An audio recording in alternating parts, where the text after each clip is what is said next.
게다가 얼려서 유통하니까 보관기간도 길죠. 재고 걱정 없죠. 마진율 높죠. 이런 아이스크림 산업의 특성과 함께 베스킨라빈스만의 브랜드 전략이 만나서 70년이 넘는 장수 브랜드가 될 수 있었던 거죠. 한편 2004년에는 도넛을 만드는 던킨과 합작하여 던킨 브랜드 그룹으로 거듭납니다. 베스킨라빈스와 던킨은 맥도날드와 완전히 반대로 운영되는데요. 맥도날드는 직영점으로 운영하잖아요. 베스킨라빈스는 100% 프랜차이즈입니다. 각자 사장님이 다르고요.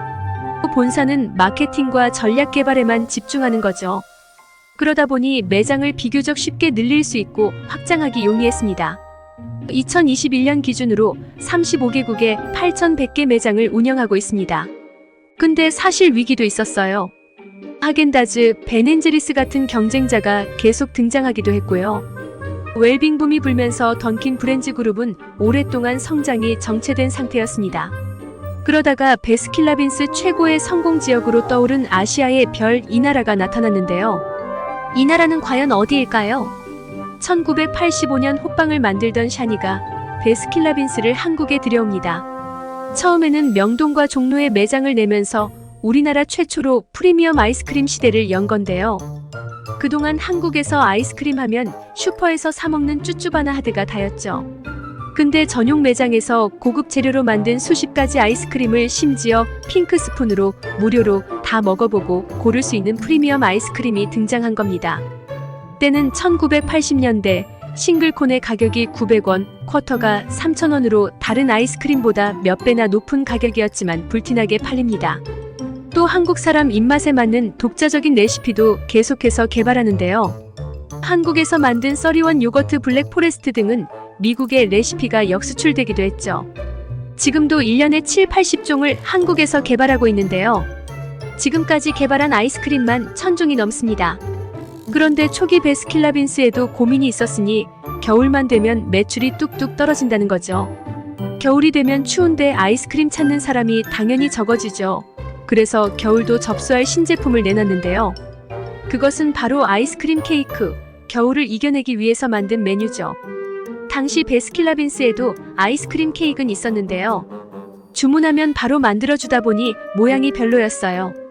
근데 또 우리가 금손의 민족 아니겠습니까? 한국에서 직접 실력을 선보이기 시작합니다. 처음에는 옆면에 초콜릿이 흘러내리는 인크레더블 케이크를 선보였는데 결과는 대성공. 그리고 광고에서 성냥팔이 소년 신데렐라, 스크루지 같은 동화를 패러디하는데요. 기억하실 거예요. 아이스크림 케이크 사세요. 빵이 없어도 맛있잖아. 소녀는 맛있게 먹었어요. 기억나시죠? 그 결과 여름 성수기인 8월보다 12월 매출이 더 높을 정도에 이르렀죠. 한국은 전 세계 유일하게 아이스크림 케이크를 공장에서 양산하기 시작했고요. 또 더 예쁘게 만들기 위해서 고수압으로 영하 20도의 아이스크림을 정교하게 자르는 워터컷 기술을 개발해 여러 조각 케이크로 잘라서 와치원 케이크 큐브 케이크도 만들었고요.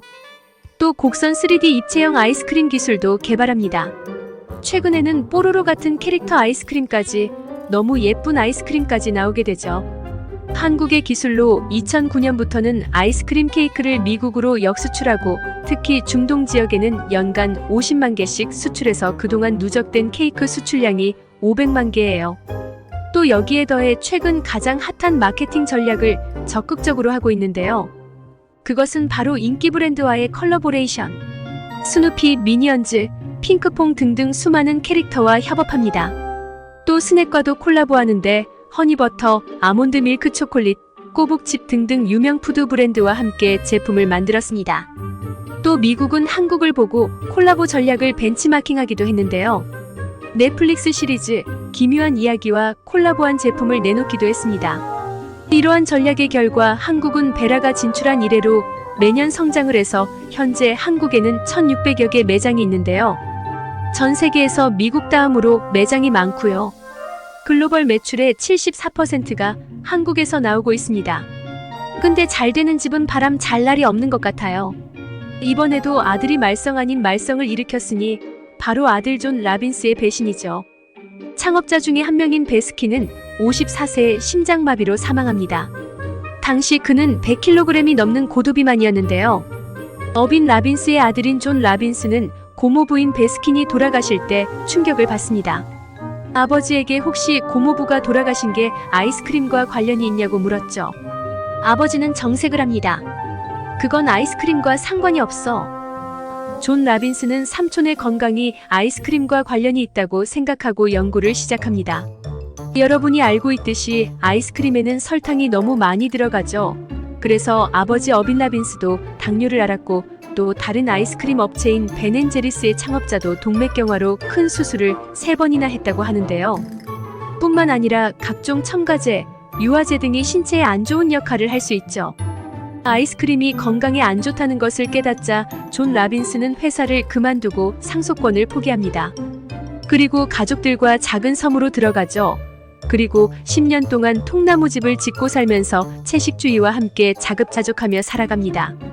근데 사실 조용히 살았으면 됐을 텐데 환경운동가로 활동을 하면서 미국의 낙농업계 폐해를 지적한 음식혁명 등 수많은 책을 썼고 지금도 활발히 활동하고 있어요.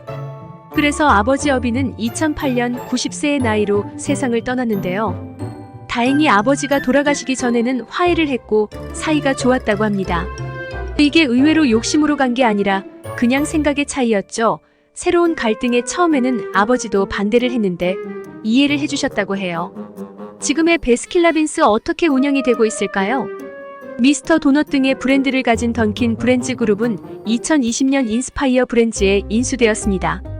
이 회사는 미국에서 잘 나가는 아비스 버팔로, 와일드 인지 등을 운영하는 외식업계의 큰 손인데요.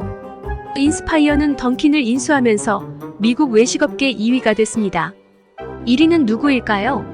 1위는 우리가 이미 살펴본 적 있는 맥도날드죠. 그래서 앞으로 미국과 한국의 베스킨라빈스가 어떻게 될지 지켜보는 것도 재미있겠죠. 네, 간략하게나마 베스킨라빈스의 브랜드 스토리텔링을 해봤는데요. 아들의 배신이 생각하는 것과는 많이 다르죠. 어쨌든 건강을 위해 단 음식은 조금 줄이는 게 좋을 듯 하네요. 시청해주셔서 감사합니다. 기회의 땅이었습니다.